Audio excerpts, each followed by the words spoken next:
आज आप लोगों का टॉपिक है progressive artist group.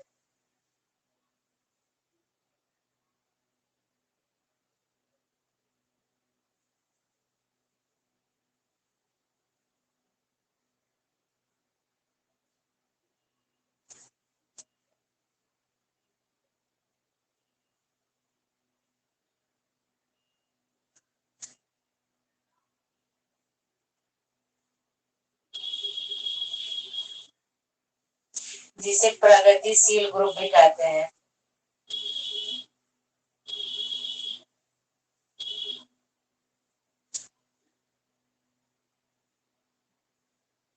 Progressive artist group या प्रगतिशील ग्रुप। सभी लोग आ गए हैं।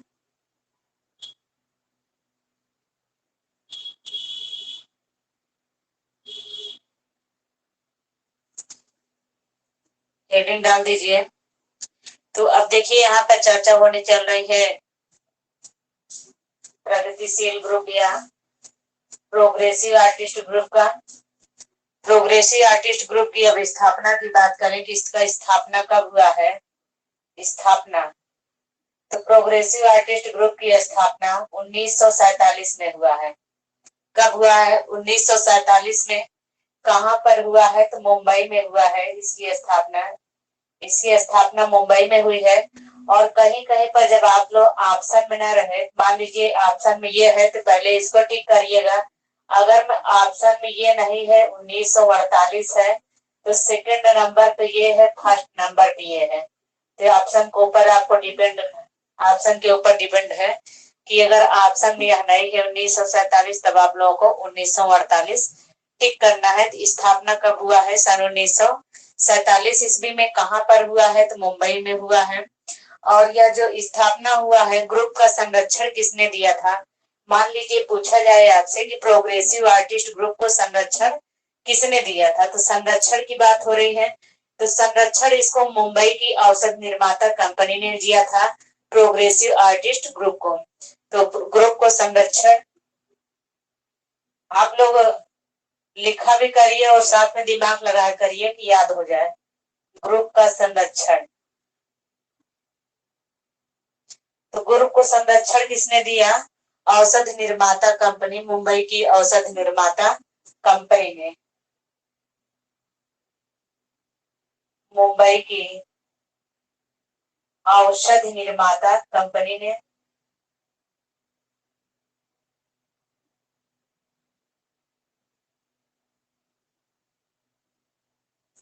इस ग्रुप को संरक्षण किसने दिया? मुंबई की औषध निर्माता कंपनी ने। अब यह जो ग्रुप है प्रोग्रेसिव आर्टिस्ट ग्रुप, इसमें के प्रेरणा से सूजा रहे हैं। सूजा के ही प्रेरणा से इस ग्रुप की स्थापना हुई है, या कह सकते हैं मुख्य संस्थापक सूजा को जाना जाता है। और यह इसके महासचिव भी सूजा रहे। तो आपसे पूछा जाए कि इस ग्रुप के प्रेरणा स्रोत कौन रहा है? प्रेरणा स्रोत, तो प्रेरणा स्रोत रहे हैं सूजा, जिसका पूरा नाम है फ्रांसिस न्यूटन सूजा। तो इस ग्रुप के प्रेरणा स्रोत भी रहे हैं और इस ग्रुप के सचिव के रूप में भी इन्होंने काम किया है। तो पूछा जाए कि प्रोग्रेसिव आर्टिस्ट ग्रुप का सचिव कौन था, तो प्रोग्रेसिव आर्टिस्ट ग्रुप का सचिव कौन होंगे? सूजा। प्रोग्रेसिव आर्टिस्ट ग्रुप के सचिव कौन होंगे? सूजा होंगे। और पूछा जाए कि जनसंपर्क अधिकारी किसे नियुक्त किया गया था? जनसंपर्क अधिकारी किसे नियुक्त किया गया प्रोग्रेसिव आर्टिस्ट ग्रुप का? तो जनसंपर्क अधिकारी जो है आरा को नियुक्त किया गया था, कृष्ण हावला जी आरा जनसंपर्क अधिकारी।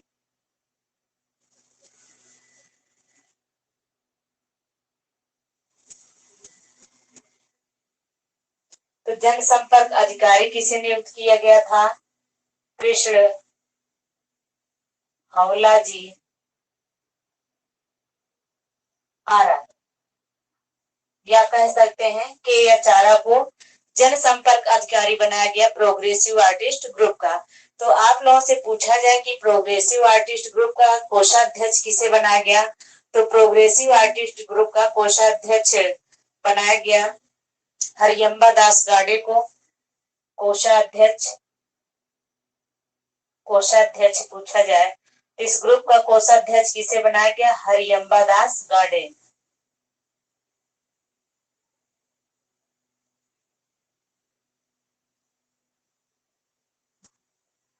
अगर आपसे पूछा जाए कि इस ग्रुप का मूर्तिकार कौन था, पैक ग्रुप का कौन कलाकार मूर्तिकार के रूप में जाना जाता है, प्रसिद्ध मूर्तिकार के रूप में?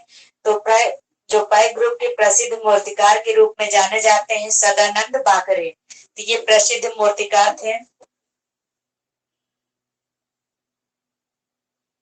पैक ग्रुप का, इसे पैक ग्रुप भी कहा जाता है, प्रोग्रेसिव आर्टिस्ट ग्रुप, प्रगतिशील ग्रुप, पैक ग्रुप। तो पैक ग्रुप का पूछा जाए मूर्तिकार कौन था, तो पैक ग्रुप का इकलौते मूर्तिकार है सदानंद बाकरे।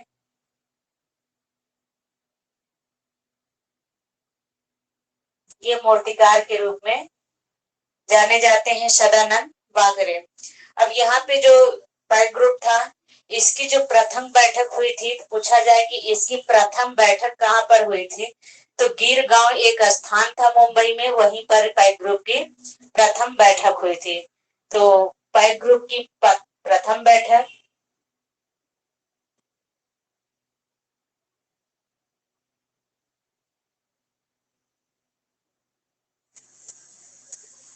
प्रथम बैठक हुई थी गिर गांव मुंबई।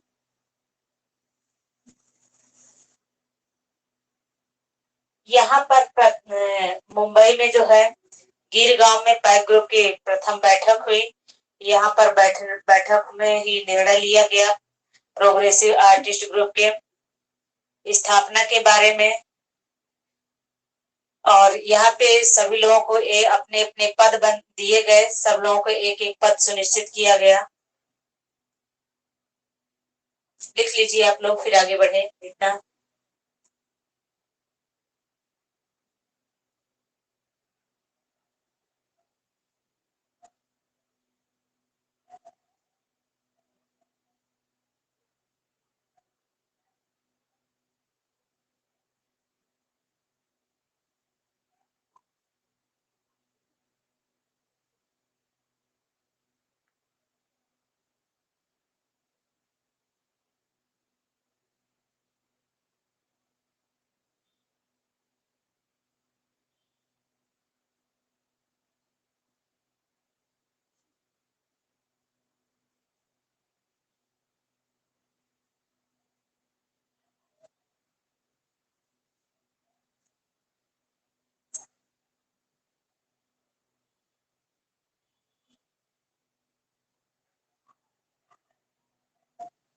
हेडिंग डालेंगे पैक ग्रुप की प्रदर्शनी।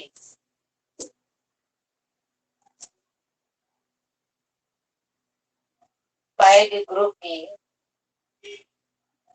प्रदर्शनी, इसकी प्रदर्शनी के ऊपर चर्चा करते हैं कि पैक ग्रुप में प्रदर्शनी कब कब हुआ है। तो यहाँ पर जो प्रदर्शनी का आयोजन किया गया है, तीन सामूहिक प्रदर्शनी लगाई गई थी पैक ग्रुप में। एक तो लगाया गया 1949 में, और जो दूसरी प्रदर्शनी लगाई गई 1950 में लगाई गई, और तीसरी प्रदर्शनी का जो आयोजन हुआ 1952 में। तो यानी पैक ग्रुप द्वारा 3 प्रदर्शनियां किया गया है, 1949, 50 और 52। जो पहली प्रदर्शनी थी ये प्रथम प्रदर्शनी है, और यह द्वितीय है, और यह तृतीय प्रदर्शनी है। तो पूछा जाए पैक ग्रुप की प्रथम प्रदर्शनी कब हुई थी, तो 1949 में हुई थी। पूछा जाए द्वितीय प्रदर्शनी कब हुई थी, तो 1950 में, और तृतीय प्रदर्शनी कब हुई थी, 1952 में। अब यह जो प्रथम प्रदर्शनी हुई थी, इसका उद्घाटन, अगर पूछा जाए कि इसका उद्घाटन किसने किया था, उद्घाटन, तो प्रथम प्रदर्शनी जो थी इसका उद्घाटन मुल्कराज आनंद ने किया था।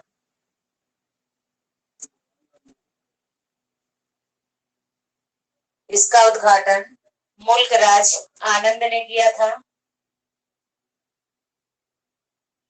मुल्कराज आनंद। पैक ग्रुप की प्रथम प्रदर्शनी का उद्घाटन मुल्कराज आनंद ने किया था, और इसका कैटलॉग सूजा ने तैयार किया था। यहाँ कैटलॉग का तैयार किया था। तो कैटलॉग सूजा ने तैयार किया था। प्रथम पूछा जाए कि प्रथम प्रदर्शनी का कैटलॉग किसने तैयार किया था, तो प्रथम प्रदर्शनी का कैटलॉग सूजा ने तैयार किया था। और जो तीसरी और अंतिम प्रदर्शनी थी, इसे तीसरी भी कह सकते हैं और पैक ग्रुप की यह अंतिम प्रदर्शनी थी। तीसरी भी प्रदर्शनी थी और लास्ट प्रदर्शनी थी सामूहिक, और बाद में यह जो धीरे धीरे बिखरता चले गए, बिखर गए यहाँ के लोग। और यह जो तीसरी प्रदर्शनी थी, इसका कैटलॉग किसने तैयार किया था? कैटलॉग, इसका भी कैटलॉग तैयार किया गया था तीसरी प्रदर्शनी का। तो तीसरी प्रदर्शनी का कैटलॉग कृष्ण खन्ना ने तैयार किया था।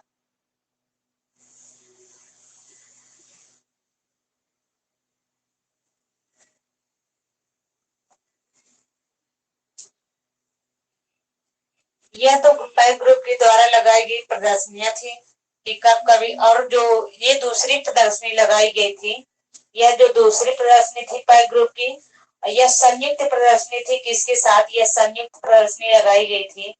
संयुक्त प्रदर्शनी थी। किसके साथ संयुक्त थी? तो यह कलकत्ता ग्रुप के साथ संयुक्त थे। कलकत्ता ग्रुप, कलकत्ता ग्रुप के लोग भी यहाँ पर शामिल थे। तो कलकत्ता ग्रुप के साथ संयुक्त प्रदर्शनी सन 1950 में लगाया गया था पैक ग्रुप।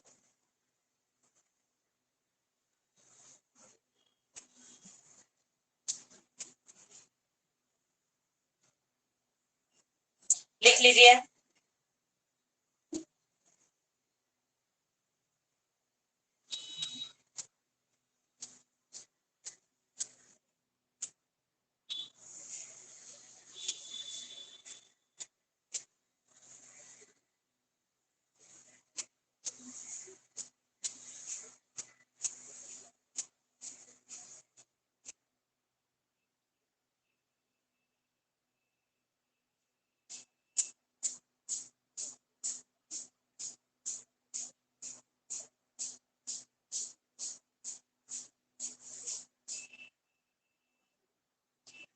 और यह जो पैक ग्रुप की स्थापना हुई थी, इसका कारण था क्योंकि आरा का चित्र था राधा, उस चित्र को, राधा कृष्ण चित्र था आरा का, उस चित्र को एक प्रदर्शनी में जो है बंबई में प्रदर्शनी हुई थी, उसमें जो है उसको अस्वीकृत कर दिया गया था। इसीलिए यह जो है अलग से ये लोग बाद में अपना एक ग्रुप बनाए, पैक ग्रुप बनाए। उसका कारण यही था, अस्वीकृत प्रदर्शनी, अस्वीकृत चित्र के हो गया था, इसीलिए इन्होंने ये लोग एक ग्रुप का निर्माण किए जिसका नाम दिए पैक ग्रुप।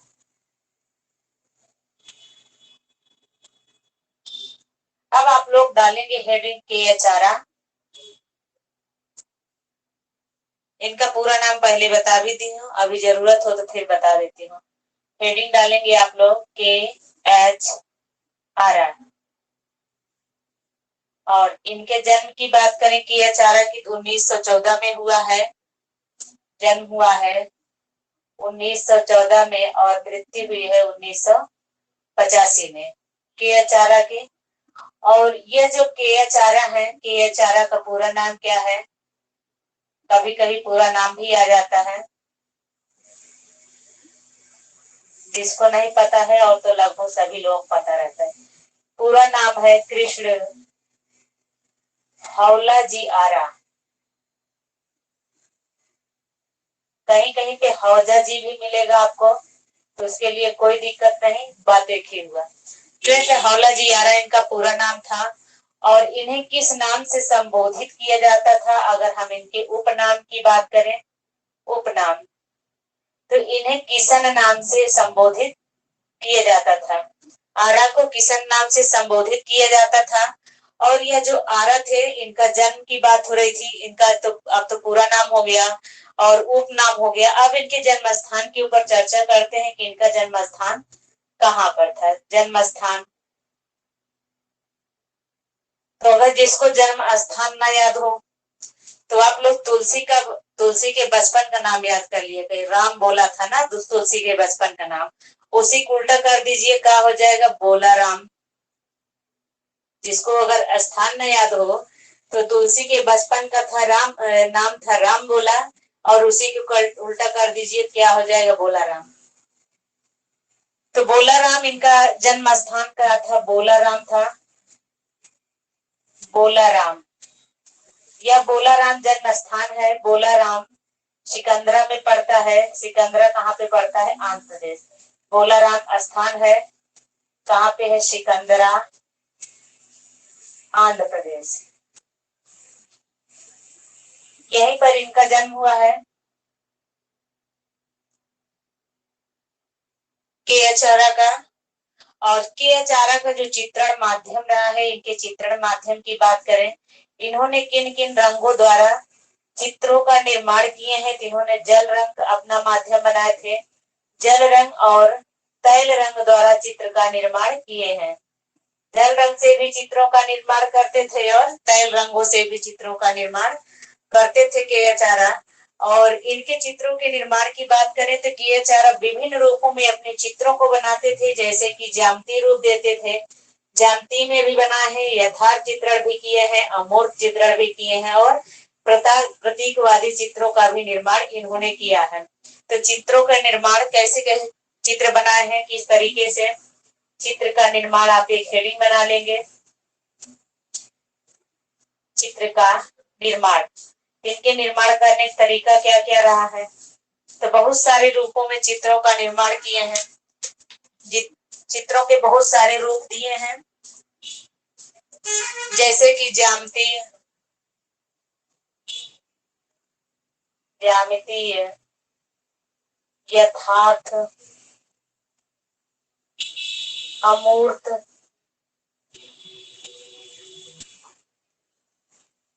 प्रतीकवादी।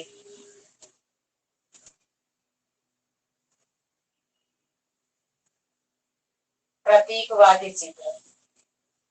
तो बहुत सारे रूपों में इन्होंने यथार्थ चित्र भी बनाए, कुछ अमूर्त चित्र जैसे कि स्टिल लाइफ वगैरह हो गया। प्रतीक के रूप में भी कुछ चित्रों का निर्माण किए। कुछ चित्रों में अपने ज्यामितीय विधियों का भी प्रयोग किए हैं।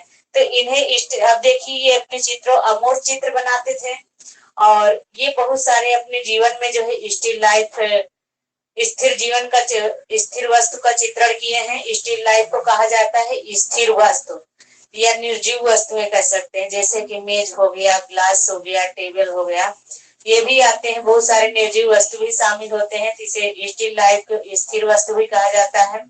तो इन्हें जो के एच आरा है, इन्हें स्टिल लाइफ का विशेषज्ञ कहा जाता है। पूछा जाए कि भारत में स्टिल लाइफ का विशेषज्ञ कौन था, तो रिमार्क में लिखेंगे,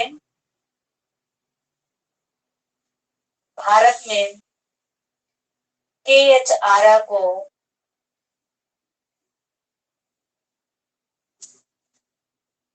स्टिल लाइफ का विशेषज्ञ कहा जाता है।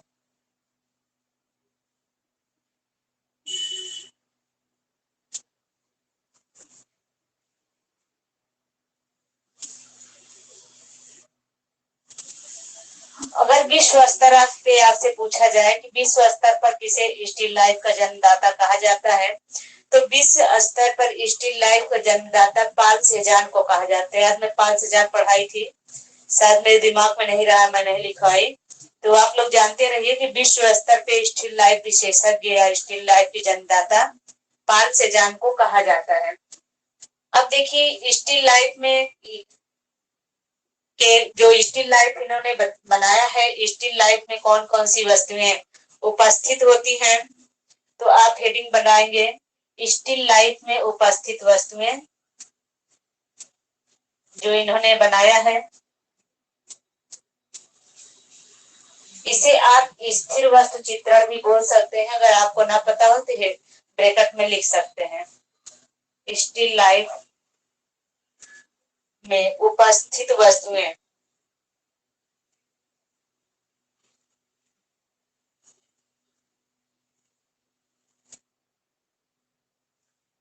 अब देखिए, ये किन किन वस्तुओं को समाहित किए हैं।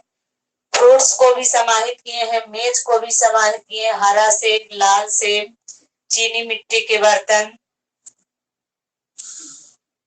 हरा सेब पूछा जाए किसका चित्र है, तिन्ही का है। लाल सेब, चीनी मिट्टी के बर्तन,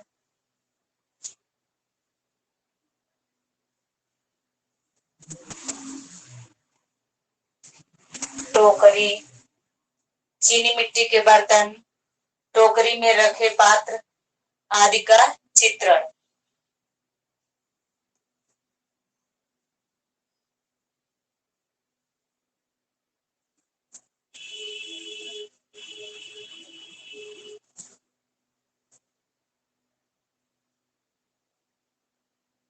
आदि का चित्रण इन्होंने किया है। तो इतना तो समझ में आ गया कि इन्होंने क्या क्या चित्र बनाया। हरा सेब, लाल सेब, चीनी मिट्टी के बर्तन, टोकरी, मेज वगैरह भी बनाए हैं अपने चित्रों में। अब ये जो स्टिल लाइफ चित्र बनाते थे के आचार्य, स्टिल लाइफ चित्र को बनाने के लिए ये चित्रों में चटक रंग का प्रयोग करते थे। स्टिल लाइफ चित्रण में किस रंग का प्रयोग करते थे? चित्रण में चटक रंग का प्रयोग करते थे। स्टिल लाइफ चित्रण में चटक रंग दिखाई दे रहा है, चटक रंग का प्रयोग करते थे। और चटक रंगों के अंतर्गत क्या क्या आता है? जैसे कि पीला, काला, हरा, गुलाबी, नीला। किन किन रंगों का प्रयोग किया है? पीला, काला, हरा, गुलाबी, नीला। इन रंगों के माध्यम से इन्होंने स्टिल लाइफ का निर्माण किया है। चटक रंगों में पीला, काला, हरा, गुलाबी, लाल, नीला, इन रंगों के द्वारा इन्होंने क्या किया है? स्टिल लाइफ चित्रों का निर्माण किया है। कि आचार्य ने लिख लीजिए, फिर आगे बढ़े।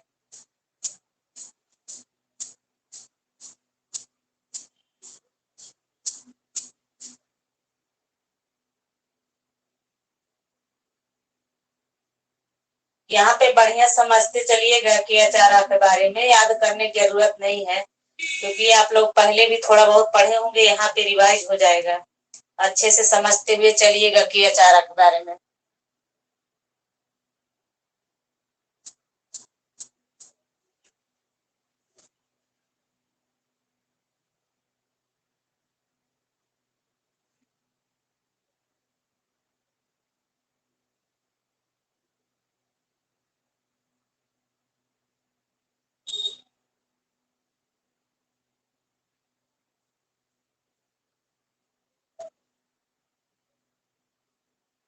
लिख लिए आप लोग?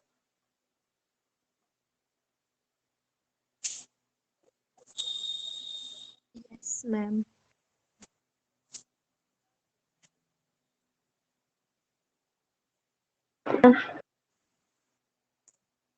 चित्रों का आधार, अब हेडिंग बनाएंगे आप लोग, चित्रों का आधार।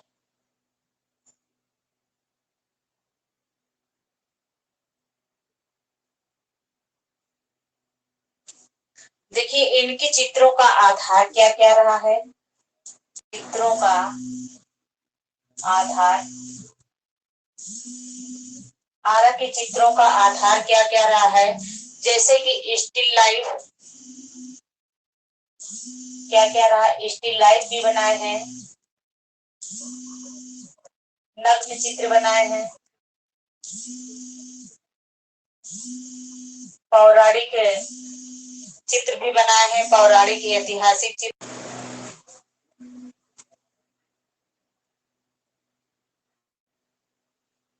पौराणिक, ऐतिहासिक,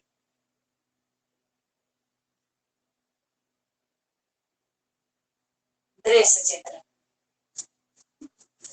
इनके चित्रों का आधार क्या क्या रहा? स्टिल लाइफ, नग्न चित्र, पौराणिक, ऐतिहासिक एवं दृश्य चित्रों का इन्होंने निर्माण किया है। अब देखिए इनकी राष्ट्र के प्रति प्रेम क्या रहा है? कैसे देखा जा सकता है कि इनका जो है राष्ट्र के प्रति जो है प्रेम रहा है? राष्ट्र के प्रति प्रेम। तो कुछ चीजों को देखकर अनुमान लगाया जा ये पता चलता है कि इनका जो है राष्ट्र के प्रति भी लगाव रहा है। तो महात्मा गांधी द्वारा चलाए गए राष्ट्रव्यापी आंदोलन महात्मा गांधी द्वारा चलाए गए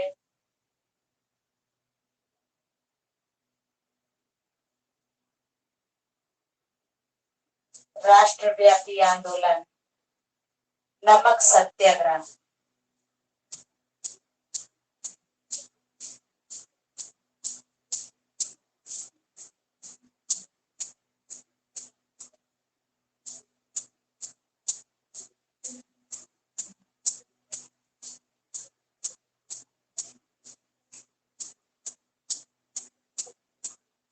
नमक सत्याग्रह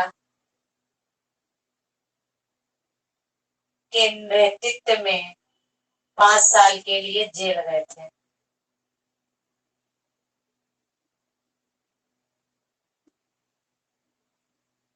यह बहुत इंपॉर्टेंट है, एग्जाम में पूछा भी गया है।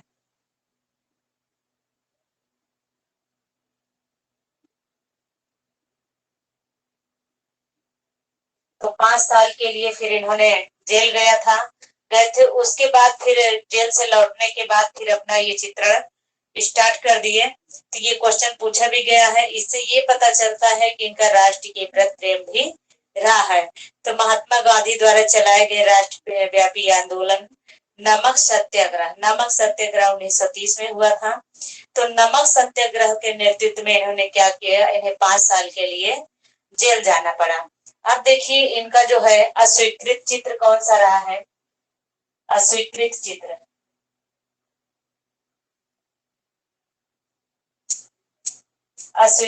जिसके ऊपर मैं अभी चर्चा की थी कि मुंबई के एक प्रदर्शनी में इनके चित्र को अस्वीकृत कर दिया गया था। वह चित्र कौन सा था, राधा कृष्ण। यही चित्र है, इसे ही अस्वीकृत कर दिया गया था। यही कारण था कि इनको जो है प्रोग्रेसिव आर्टिस्ट ग्रुप की स्थापना करना पड़ा।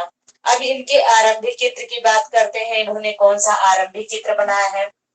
आरंभिक चित्र,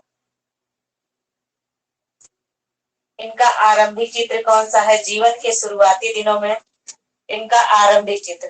तो इनका जो आरंभिक चित्र है वुमन विद द फ्लावर, आरा का जो आरंभिक चित्र है उसका नाम है वुमन विद द फ्लावर।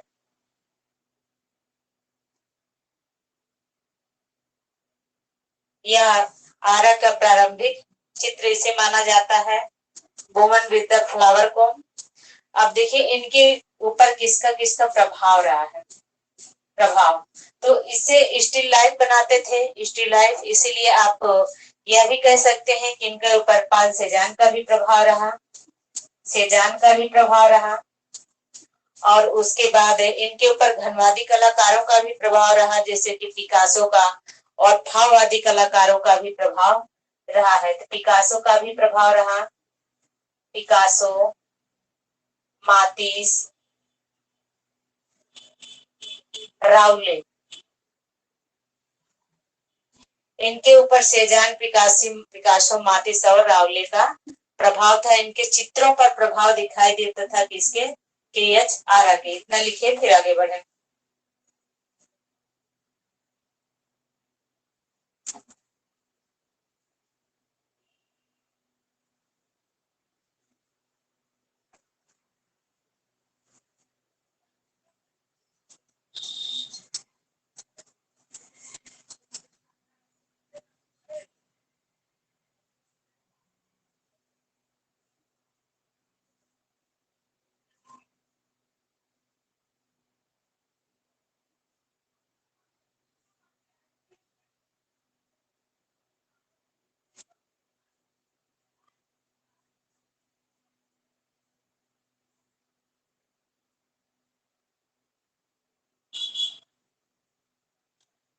हो गया मैम। अब इनके कुछ प्रमुख चित्रों के ऊपर चर्चा करते हैं आरा के।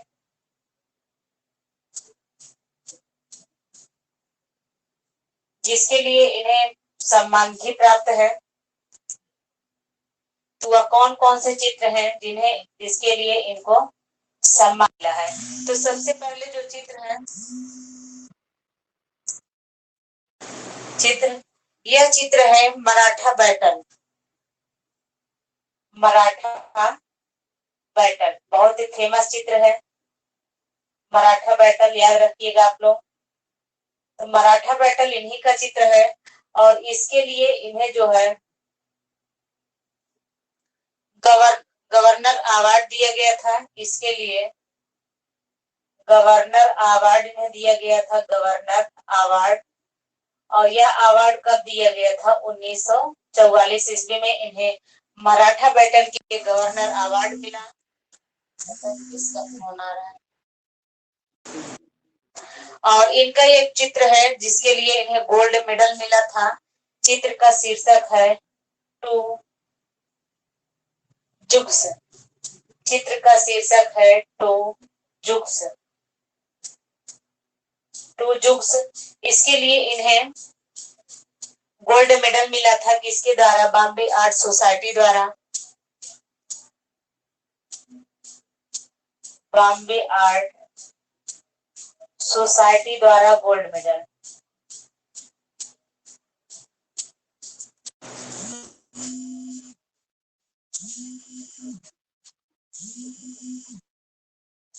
बॉम्बे आर्ट सोसाइटी द्वारा टू जुग्स के लिए गोल्ड मेडल दिया गया था। अब देखिए इनका और चित्र है, एक फेमस चित्र और है, ब्लैक न्यूड।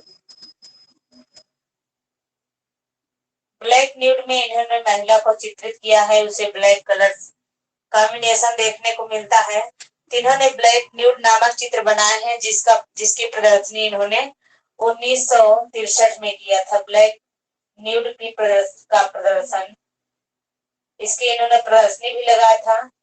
तो प्रदर्शन ये किए थे इसका 1963 ईस्वी में ब्लैक न्यूड का।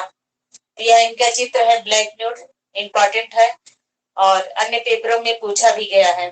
अब आगे देखिए इन्होंने एक इंडिपेंडेंस नामक चित्र बनाया है। 14 फुट ऊंची है चित्र जो है पैनल चित्र के जैसा है, 14 फुट ऊंचा है। इंडिपेंडेंस।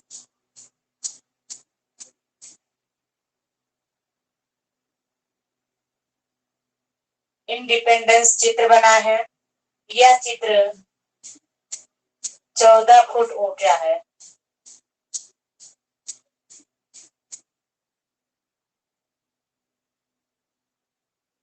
और निर्वासनाओं के लिए 50 चित्र बनाए हैं। निर्वासनाओं का 50 चित्र।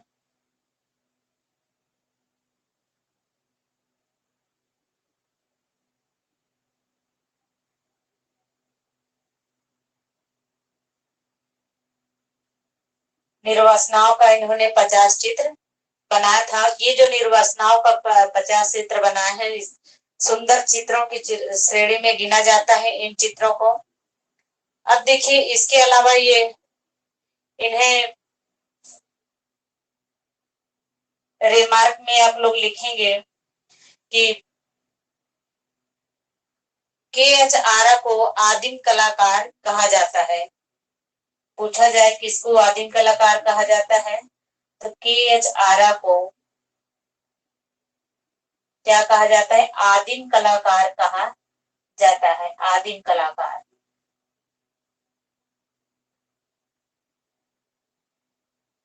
के.एच. आरा को क्या कहा जाता है? आदिम कलाकार इन्हें कहा जाता है। इन्होंने एक फिल्म थी जिया सरहदी की फिल्म हम लोग में कला निर्देशन का कार्य किया था।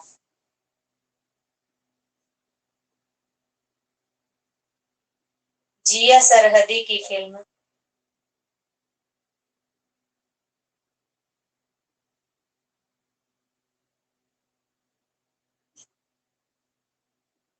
हम लोग।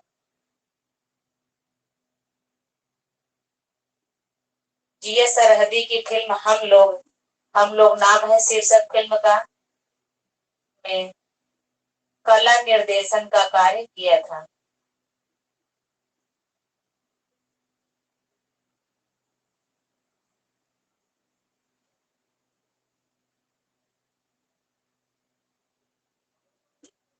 आरा ने। तो बहुत इंपॉर्टेंट है, इतना लिखिए फिर उसके बाद आगे बढ़े।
हो गया? Yes ma'am.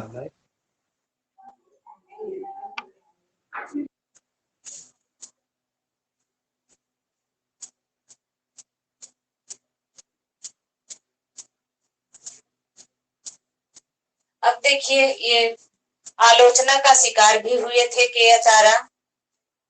ये के.एच. आरा आलोचना के शिकार भी हुए थे क्योंकि इन्होंने कुछ चित्रों को गलत तरीके से चित्रित किया था, इसीलिए इनकी बहुत आलोचनाएं भी की गई थी। इन्होंने न्यूड वुमन को गलत तरीके से चित्रित किया था। न्यूड वुमन को गलत तरीके से चित्रित किया था।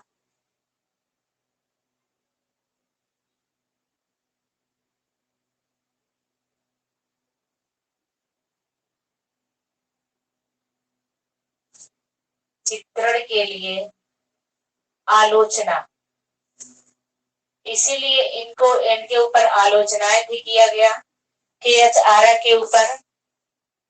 और उसके बाद के.एच. आरा एक ऐसे कलाकार थे प्रोग्रेसिव आर्टिस्ट ग्रुप का जिन्होंने आजीवन शादी नहीं किया था। और इनकी एक दत्तक पुत्री है। मान लीजिए पूछा जाए, दत्तक का मतलब होता है गोद लेना। इनके दत्तक पुत्री पूछा जाए कि के.एच. आरा की दत्तक पुत्री, तो इसका नाम है रुखसाना पठान। के.एच. आरा की जो दत्तक पुत्री थी उसका नाम था रुखसाना पठान।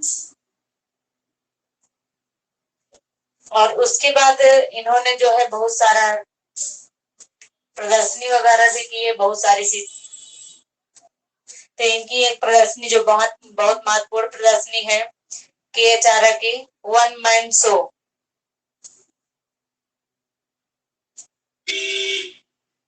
इन्होंने वन मैन शो का आयोजन किया था। तो आरा ने 1942 में मुंबई में, आरा ने 1942 में मुंबई में सर्वप्रथम वन मैन शो का आयोजन किया था। वन मैन शो का आयोजन किया था।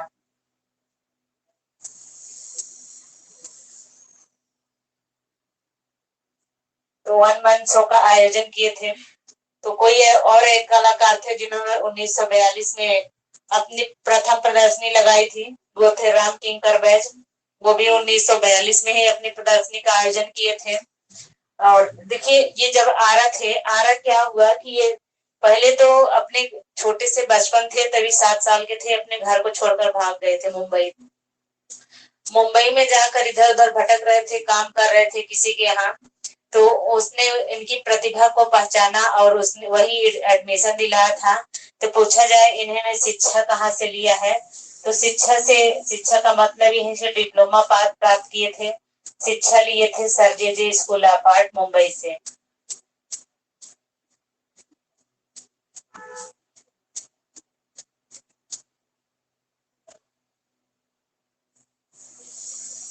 Sir J school of art Mumbai से शिक्षा लिए थे। अब इनके प्रमुख चित्र, आरा के प्रमुख चित्र,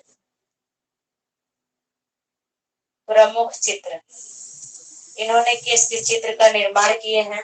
आगे तो मैं बहुत सारा स्टिल लाइफ से संबंधित चित्र को बता चुकी हूँ और वैसे बहुत सारे चित्रों को एक्सप्लेन कर चुकी हूँ। उसके अलावा अन्य प्रमुख चित्रों के ऊपर चर्चा करते हैं। तो इनका एक चित्र है blue landscape.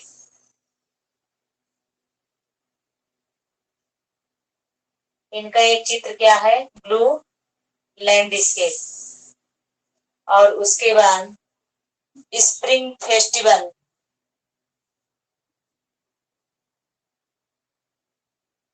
Spring festival, spring festival नामक चित्र का भी निर्माण किए हैं। Blue part,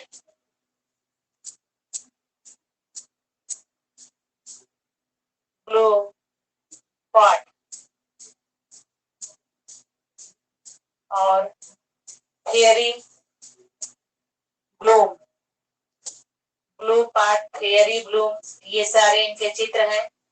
fairy Bloom, blue part नामक भी चित्र बनाए हैं। फेयरी ब्लूम नामक चित्र का भी इन्होंने आयोजन बनाया था चित्र को। और इनका चित्र है रेड फ्लावर्स।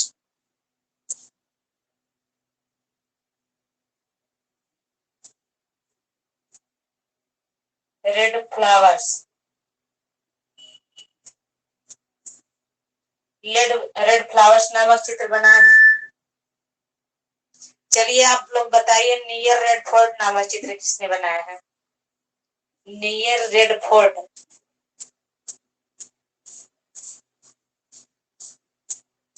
किसी को पता है?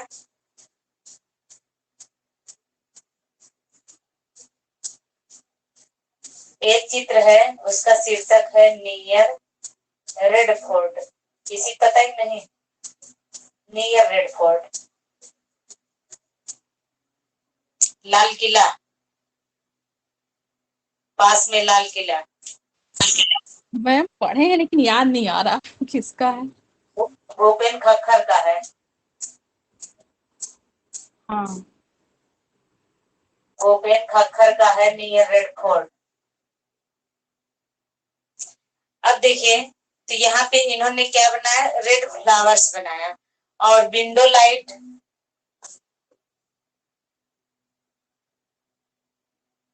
विंडो लाइट, घोड़े की सर पर दौड़।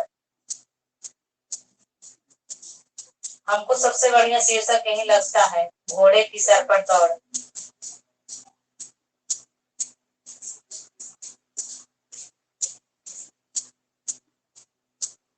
सबसे बढ़िया शीर्षक लगता है, दिमाग में हमेशा रहता है, घोड़े की सर पर दौड़। चक्की पीसने वाला,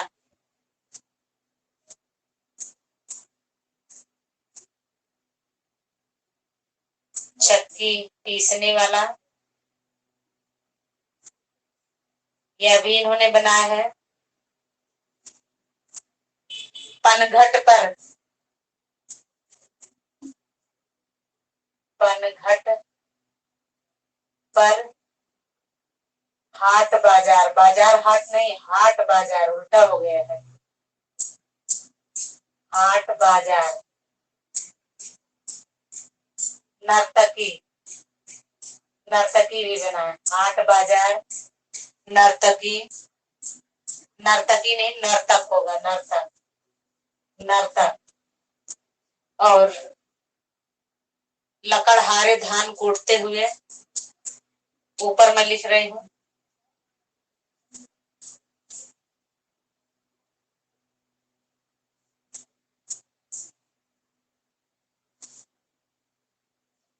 लकड़हारे धान कूटते हुए, लकड़हारे धान कूटते हुए स्वतंत्रता दिवस की उल्लासमयी झांकी, स्वतंत्रता दिवस की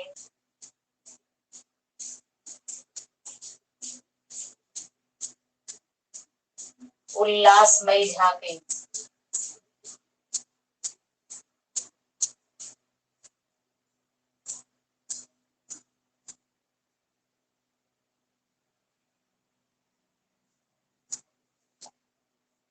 यहाँ थोड़ा स्पीच हो गया।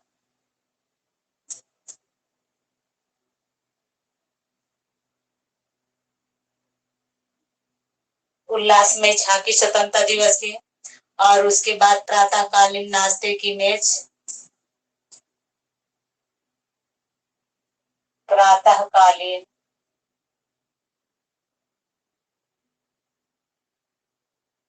नाश्ते की मेज, यह भी आपका स्टेट लाइफ के अंतर्गत ही आ जाएगा, नाश्ते की मेज। और उसके बाद महिला के साथ स्थिर जीवन, 15वां हो जाएगा, महिला के साथ स्थिर जीवन।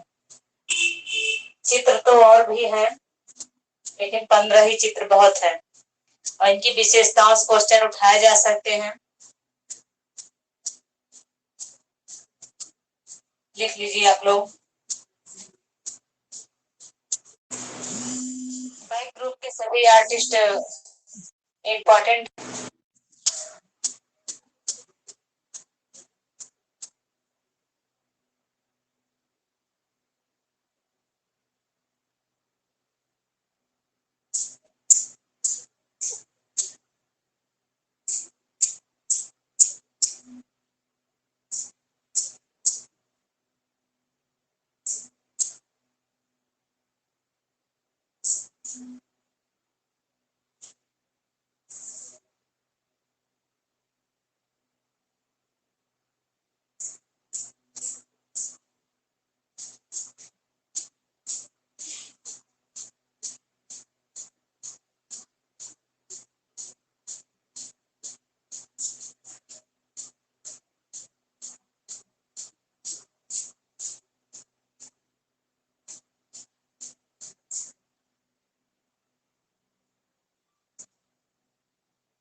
हो गया मैम।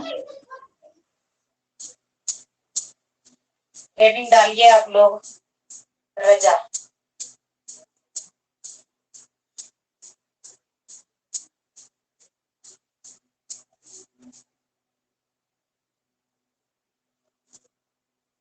सैयद हैदर रजा,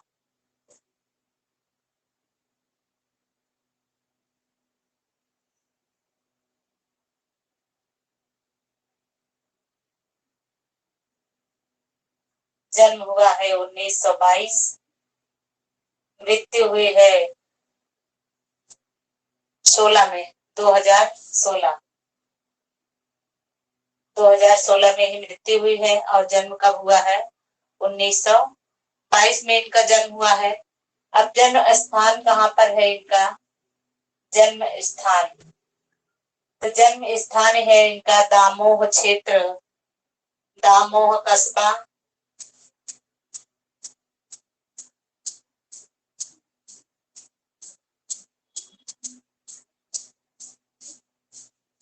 बावेरिया मध्य प्रदेश।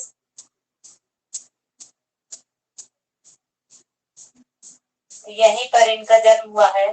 और एक चीज और है, देखिए नेट वगैरह पे मांडना मिलता है। नेट पे अगर आप देखेंगे आपको मांडना दिखाई देगा, इनका जन्म मांडना। तो इतना आप लोग जानते रहिए, दामोह कस्बा लिखा गया है। रीता प्रताप में बावेरिया भी, बावेरिया जो है ये पूछा जा चुका है एमडीएस में।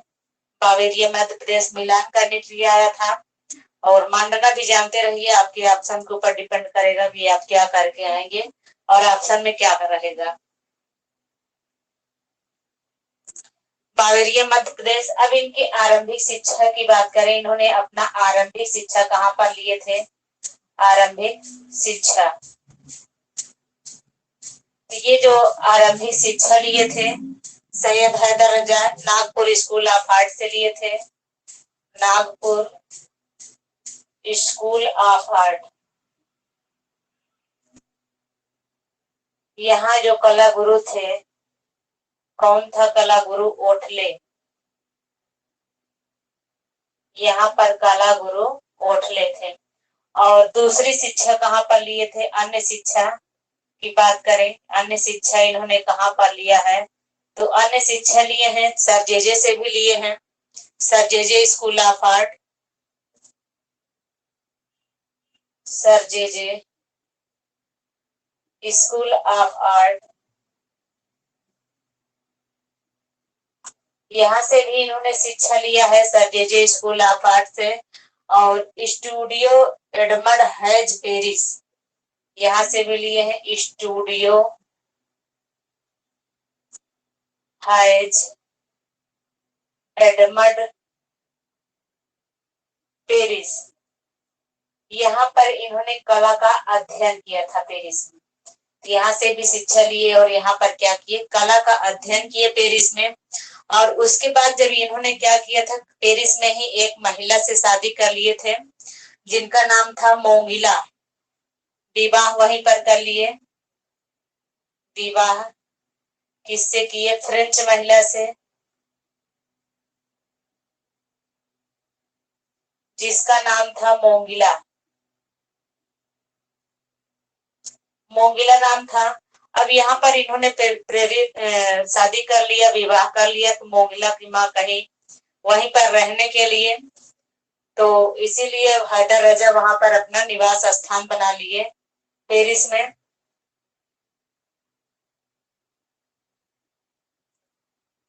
निवास स्थान कब बनाए, 1950 में इन्होंने बनाया था निवास स्थान।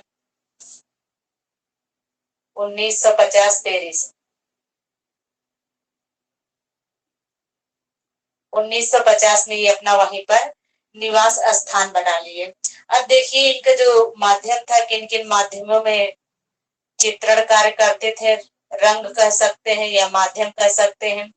तो इन्होंने जल रंग में चित्र बनाया है, जल रंग, क्योंकि यह दृश्य चित्र भी बनाते थे ना, जल रंग में भी बनाए हैं। और एक्रेलिक रंग में से भी इन्होंने चित्र का निर्माण किया है। एक्रेलिक रंग, एक्रेलिक रंग से भी चित्र का निर्माण किए और तैल रंग से भी चित्र का निर्माण किए। तैल रंग, जल रंग, एक्रेलिक रंग और तैल रंग। सबसे पहले इन्होंने जो है जल रंग में चित्रण कार्य करते थे, आगे चलकर एक्रेलिक रंग से चित्रण कार्य किए, फिर उसके आगे चलकर तैल रंगों से भी चित्र का निर्माण करना शुरू कर दिए। अब इनके चित्रों की प्रदर्शनी देखिए, इन्होंने अपने चित्रों की प्रदर्शनी कहाँ कहाँ पर किए थे। चित्रों की प्रदर्शनी, यह फ्रांस में भले ही रहते थे पेरिस में, लेकिन इनका लगाव भारत से काफी गहरा संबंध था। और ये जो प्रदर्शनी किए हैं मुंबई, नागपुर, दिल्ली में किए हैं। मुंबई, नागपुर, दिल्ली, कहाँ कहाँ पर प्रदर्शनी किए, मुंबई, नागपुर और दिल्ली में लगाए। इतना लिखे, फिर आगे बढ़े।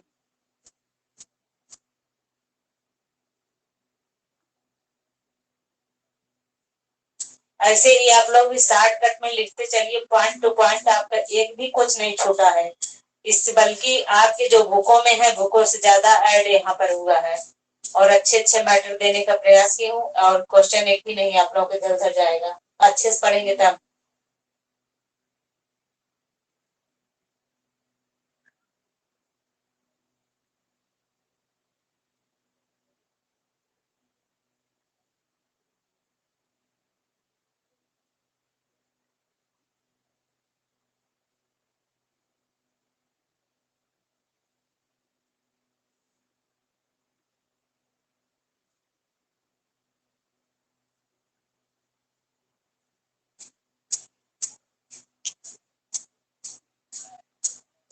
हो गया।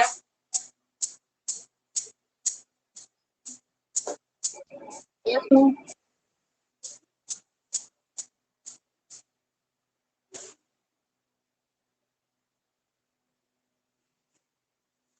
अब देखिए इन्होंने एकल प्रदर्शनी भी किया है, तो पहली एकल प्रदर्शनी, पहली एकल प्रदर्शनी,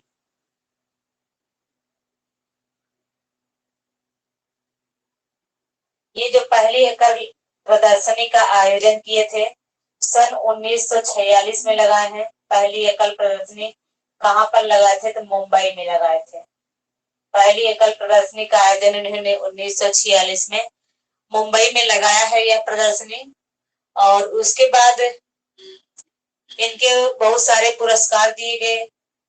पुरस्कार की बात किए, पुरस्कार तो कुछ बहुत खास पुरस्कार दिए गए हैं, उसके ऊपर चर्चा कर लेते हैं। जैसे कि पद्मश्री हो गया, पद्मश्री भी दिया गया, पद्म भूषण दिया गया, और पद्म विभूषण दिया गया।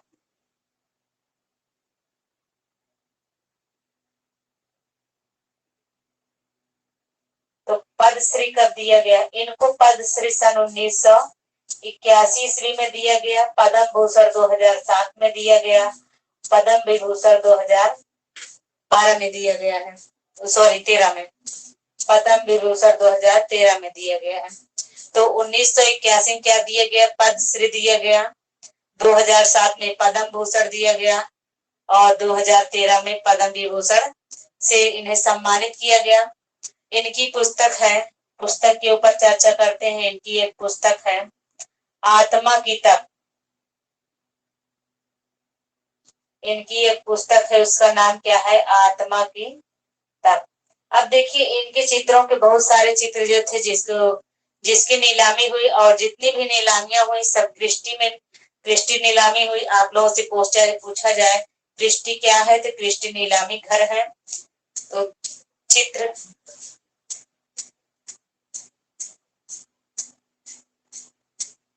बिक्री, चित्र बिक्री, कौन कौन से चित्र बिक्री हुआ है और किसमें हुआ? क्रिस्टी नीलामी में हुआ है सर, क्रिस्टी नीलामी, चित्रों की क्रिस्टी नीलामी हुई इनके।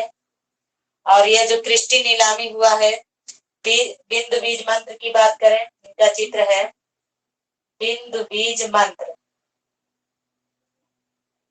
यह इनका चित्र है। इसको 68 लाख में नीलाम हुआ था, 68 लाख। बिंदु बीज मंत्र का 68 लाख में नीलाम हुआ। फिर इनका एक चित्र है राजपुताना, राजपुताना, इसकी नीलामी 1 करोड़ में हुई है, 1 करोड़। और एक पेंटिंग है तृष्णा, इसकी भी नीलामी 1 करोड़ में हुई है, 1 करोड़।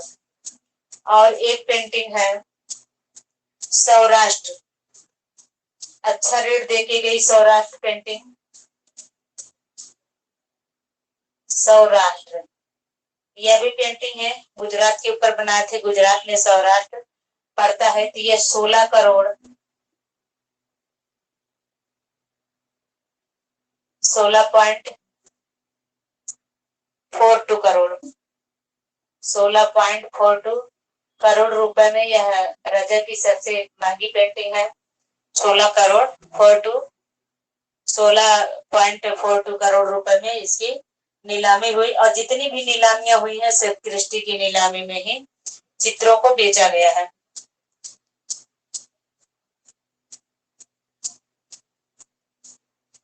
इनके जो चित्रों का विषय रहा है, अगर चित्रों का विषय देखा जाए, चित्रों का विषय किन किन विषयों पर आधारित इन्होंने चित्रों का निर्माण किया है?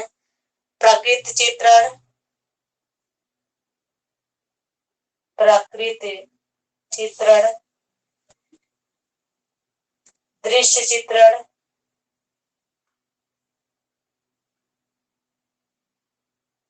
और ज्यामितीय अथवा अमूर्त चित्रण, ज्यामितीय अथवा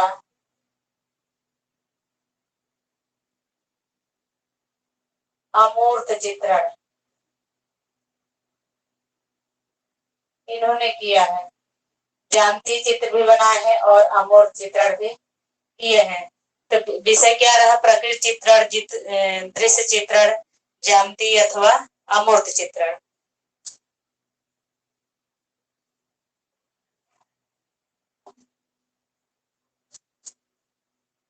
कितना लिखिए फिर आगे बढ़े।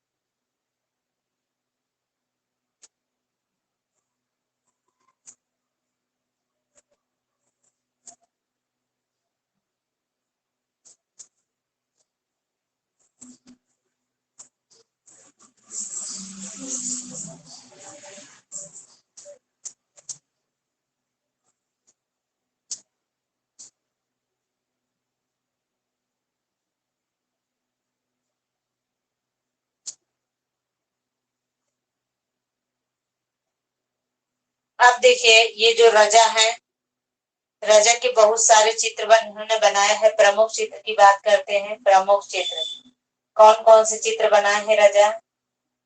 बिंदु हो गया, बिंदु हो ही गया मान लीजिए।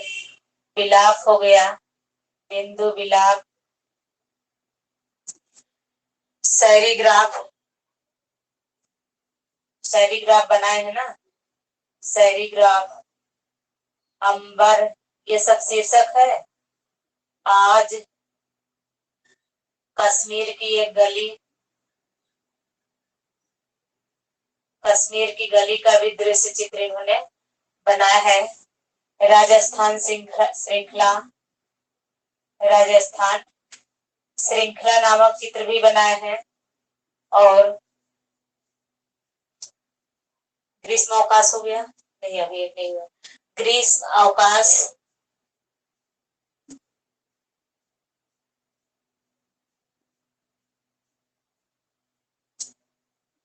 जमीन, जमीन भी बनाए हैं।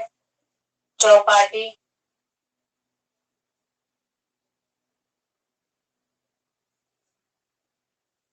ब्लैक सन,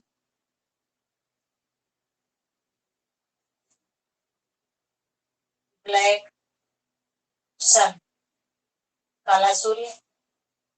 और hot day Kings, hot day Kings, यह शीर्षक है हॉट डे किंग्स। और इन्होंने दो चित्र और बनाए हैं, इंपॉर्टेंट चित्र है। सिटी स्केप, एक चित्र है इनका सिटी स्केप।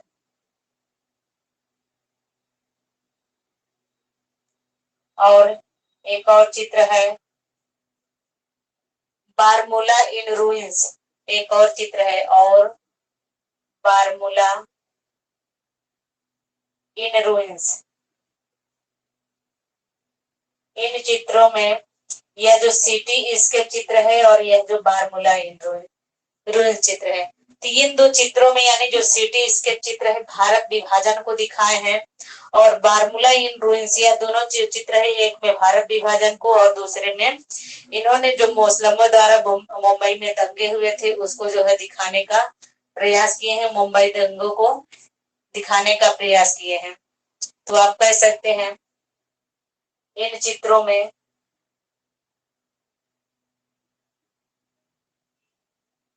भारत विभाजन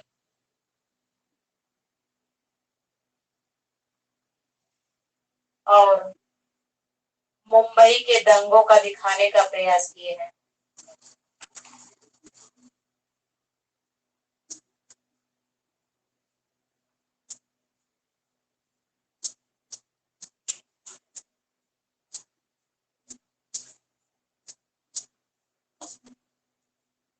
समझ में आया? तो इतना रजा का था।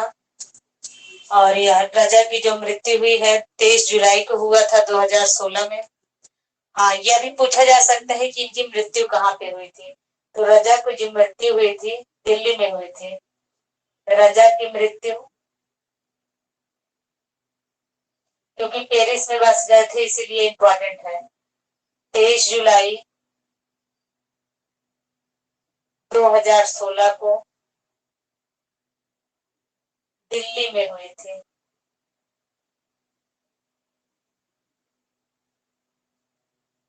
ओके, हेडिंग डाल दीजिए सूजा, हेडिंग डाल के छोड़ दीजिए। तो कल आप लोगों को सूजा, हुसैन, ये सब पढ़ा दिया जाएगा अकबर पदम से।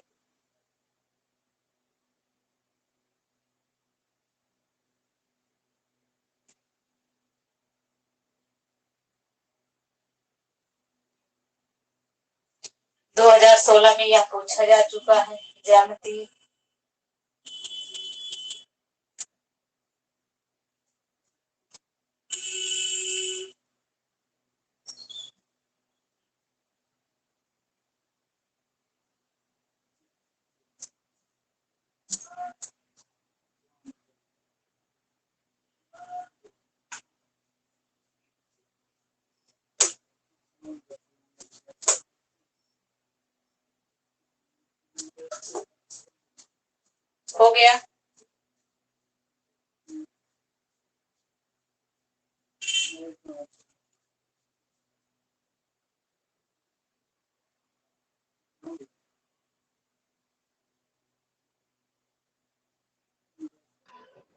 हो गया मैम? जी अच्छा, चलिए सोजा हेडिंग डाल दीजिए।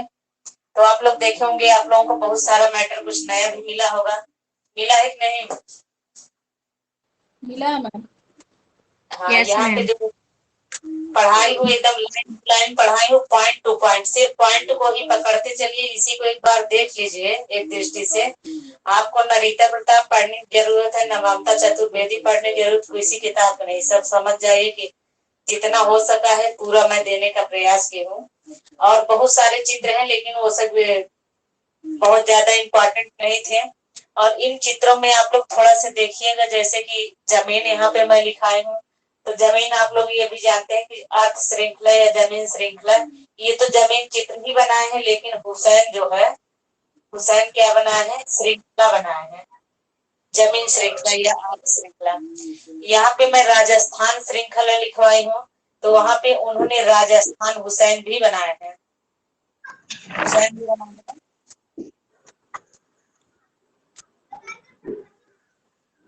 मैम जो ये ठीक है। प्रकृति चित्र है, ज्यामिति प्रकृति, ये प्रकृति चित्र जी स्वामीनाथन ने भी बनाया है ना मैम? हाँ, ये स्वामीनाथन भी बनाए हैं। प्रकृति चित्र बहुत लोग बनाए हैं, प्रकृति चित्रण, जैसे कि दृश्य और चित्रण आपको वीरेश्वर वो सेन भी बनाए। ज्यामिति प्रयोग करते थे हाँ मैम, वो भी ज्यामिति प्रयोग करते थे ना, ज्यामिति हाँ, स्टाइल से जानती भी बनाते थे। नहीं, लेकिन जो है ना, ये जो पेपर में पूछा गया तो रजा को पहले माना गया। हाँ, हमको इन्हीं लगता को माना गया है, था। हमको लगता है ना बरीता के अनुसार माना गया। और कुछ लोगों को हम्म, गलत भी हुआ, क्योंकि दोनों क्वेश्चन सेम थे। और बिल्कुल। वो भी ये भी करते थे। और हमको लग रहा है डेट ऑफ बर्थ की वरीयता के अनुसार इनको पहले मान लिया गया, उनको नहीं माना गया। अब आप लोग एग्जाम दीजिएगा तो उसमें वरीयता जरूर दीजिएगा, कम से कम उम्र की वरीयता देख लीजिएगा।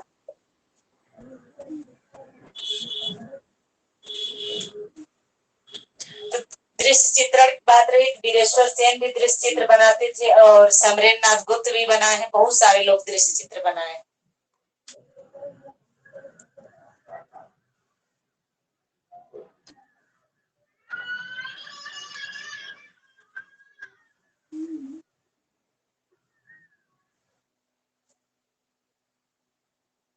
एक मंथ और मिला होता तो आप लोगों का सिलेबस आराम से कंप्लीट हो गया होता।